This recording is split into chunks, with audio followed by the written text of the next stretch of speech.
আমি রহিম। আমরা খুবই গরিব, প্রায় ঘরে খাবার থাকে না। হ্যাঁ, আজকেও আমাদের ঘরে কোনো খাবার নেই। কি করব রহিম, এভাবেই চলছে। খাবারের খোঁজে জঙ্গলে এসেছি। এই ছাগলটি রক্ষা করে আমার সোনার গুপ্তধন।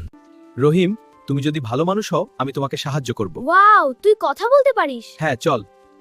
ওয়াও, তুই পারবি। নিয়ে যা। খাবার আর টাকা, এখন আমার জীবন ভালো হয়ে গেল।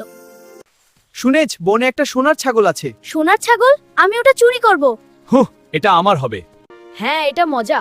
রহিম শুনুন, কেউ আসছে। সাবধান রহিম, এক লোক চুপি চুপি আসছে। কেউ দেখছে না।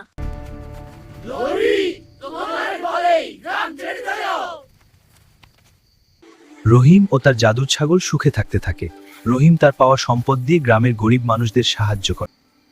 ভালো মানুষ হলে ভালো ফল পাওয়া যায়, লোভ করলে শেষ পর্যন্ত ক্ষতি হয়। আমাদের এই ভিডিওগুলো ভালো লাগলে লাইক, কমেন্ট ও সাবস্ক্রাইব করে পাশে থাকবেন আরও নতুন ভিডিও পেতে।